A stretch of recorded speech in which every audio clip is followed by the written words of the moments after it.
evaluate yourself. Hey, what's up? It's Brian here. So are you open-minded and think for yourself? Think about that. So in this video, I'm going to go over a mental evaluation test pretty much. And I'm going to go over 4 levels of thinking. So it's all in regards to forming an opinion while at the same time taking in and considering the information and the research out there and the opinions and perspectives of other people and when to consider all that. So again, 4 levels, and the first 3 you want to avoid. The 4th one you want to manifest if you want to be an open-minded soul who thinks for themselves. And this sort of thinking can be applied across subjects also.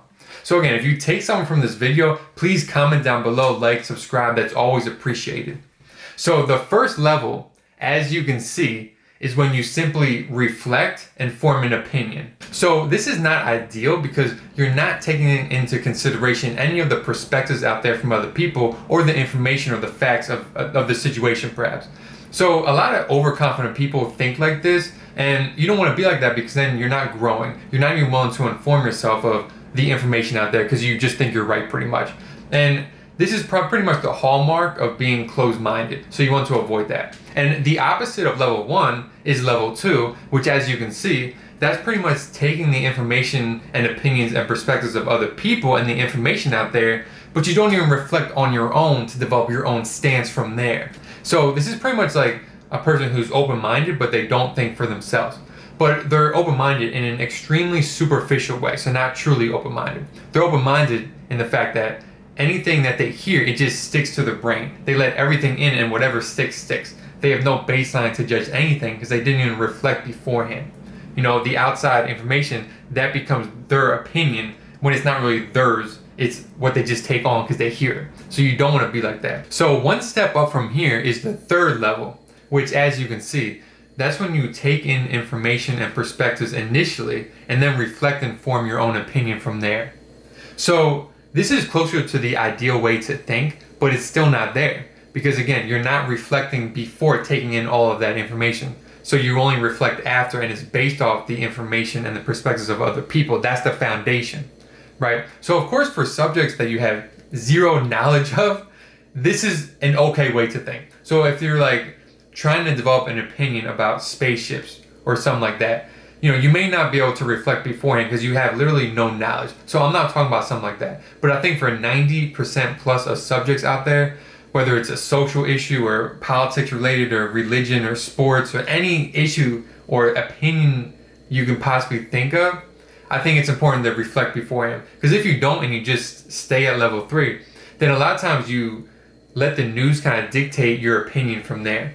You know, so you're open-minded, but you don't think for yourself because it's all based on the information first because you didn't reflect beforehand. So you don't want to be like that. How you want to be like is level 4, which as you can see, that's when you reflect and form an opinion, and then you research things and take in the perspectives from other people, and then you reflect again to maybe alter your opinion. So I believe this gives you the full scope of thinking, and you really become a very open-minded person who also thinks for themselves because they begin with self-reflection and they end with self-reflection, which is really important when developing opinions, I believe. And this level of thinking is so valuable in today's world.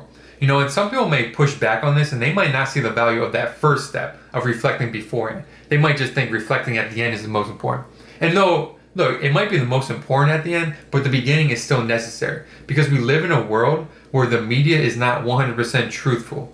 So it's like if you're not reflecting beforehand, then your foundation is people's opinions out there, where there's a lot of closed-minded people out there who say things that they don't even personally believe.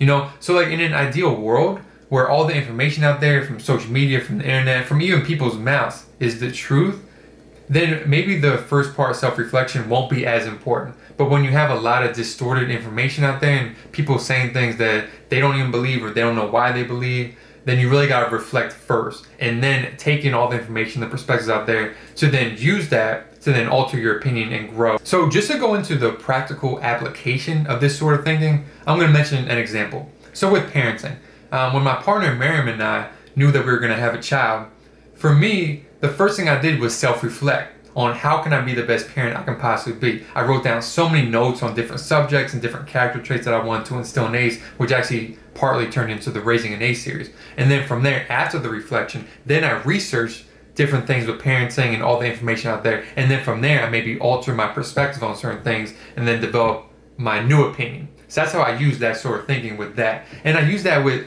pretty much every subject you can possibly think of. With investing in stocks, I reflect, research, and then reflect again. With any social issue, I do that same thing. So that's a really powerful way to think. And another thing with this too, is you want to alter the questions that you're asking. When you see someone on the news talking about something, or a friend talking about something, don't say, do I agree with XYZ person? Say, does XYZ person agree with me? So it's a different mindset. Because once you reflect first, you have an opinion. So everything is filtered through that instead of another person's lens. So that's a really powerful and productive way to think. And for me personally, I'm not batting 100% with being open-minded and thinking for myself, but I try to be. So I don't just want to think for myself so much to the point that I'm overconfident and I'm neglecting information out there.